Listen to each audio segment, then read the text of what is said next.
Un restaurant tout ce qu'il y a de plus classique en plein cœur de Paris. Enfin classique en apparence seulement.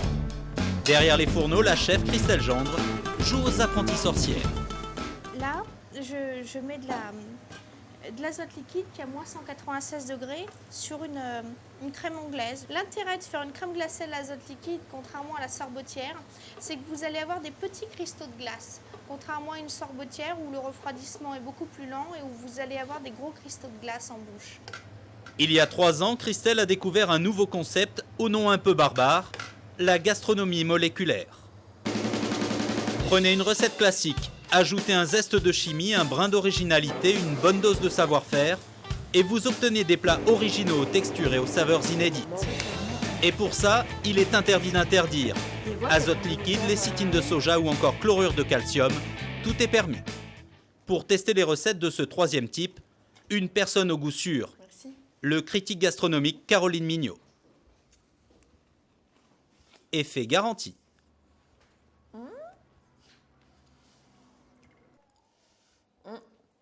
J'ai l'air d'un dragon là pendant une demi-seconde. C'est un peu particulier. Et surtout, il y a une fraîcheur, effectivement, enfin, elle a bien décrit, hein, donc il n'y a pas de doute là-dessus. Mais cette espèce de petite fumée, on ne sait pas trop si on la sent vraiment ou c'est psychologique parce qu'on voit la fumée sortir du nez, je ne sais pas trop, j'ai du mal à définir, mais bon. Autre inconditionnel de cette nouvelle cuisine, ce chef étoilé aux faux airs de Bruce Willis. À 46 ans, Thierry Marx a travaillé avec les plus grands. Son péché mignon, explorer les aliments jusqu'à la dernière molécule.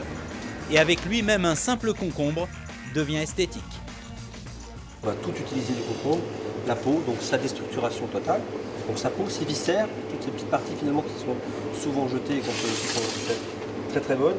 Le jus du concombre qu'on a eu par cryo-extraction, c'est-à-dire extraction par l'azote, on a trempé le concombre dans l'azote extrêmement frais, ensuite on l'a centrifugé, on a récupéré une pulpe qu'on a mise sous pression avec un CO2 pour avoir un petit pétillement du jus de concombre, une petite effervescence comme ça.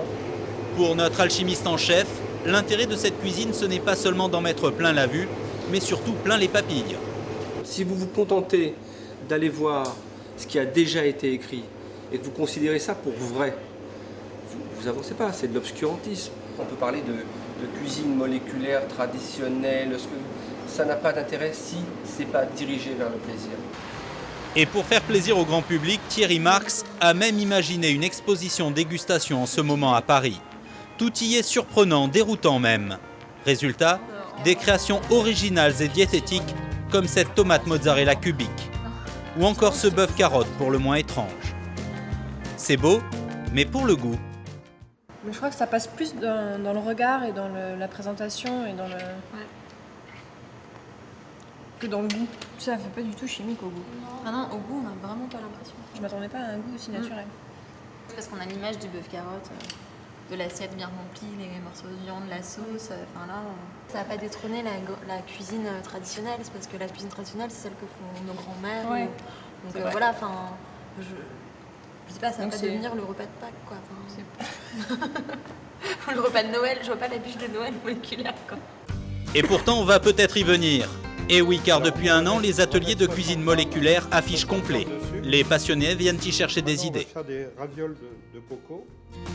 C'est le cas d'Anne Gaëlle, qui suit ici son premier cours. J'adore la cuisine et j'aime bien faire des recettes originales. Donc je pense que là, c'est un bon moyen de faire des nouvelles choses. Plein de poudres différentes. Celle-ci est à... Pour cette leçon, le chef Olivier Berthet est carrément assisté d'une chimiste qui l'aide à mettre au point ses recettes. L'ingrédient qui est utilisé pour gélifier, il s'appelle comment? Là, c'est du carguenan. C'est un gélifiant qui est extrait d'algues rouges et qui permet en fait de faire des gelées qui ont une texture élastique. Alors, vous voyez, ça commence à prendre. Donc on va verser... L'avantage de cet ingrédient, c'est qu'il permet de gélifier très rapidement n'importe quelle préparation. Ce lait de coco se transforme comme par magie en pâte à modeler, pratique pour créer des amuse-bouches originaux. Ou encore de la glace carbonique pour faire des cocktails explosifs et ainsi épater ses amis. J'aime bien en fait ce côté un peu magique de dire on va mettre ce petit ingrédient et qui est mesuré au gramme près et en le mesurant au gramme près, ça va faire que la présentation va être bien ferme, va donner un goût particulier ou va solidifier. Donc c'est effectivement assez ludique. Mais la cuisine moléculaire à la maison, est-ce que c'est possible? Angel vient justement de faire les courses. Déjà, elle a réussi à trouver tous les ingrédients dans le commerce. Et ça ne lui a coûté que quelques euros de plus que pour un plat traditionnel. Maintenant, elle tente de refaire la recette du cours. Ce qui me paraît compliqué, c'est les températures, la maîtrise de la température. Ça tient bien, donc la carrageenan a bien... Je pense qu'elle a été bien mise en bonne proportion. D'accord. On va goûter? Alors, verdict? Je pense que j'ai réussi.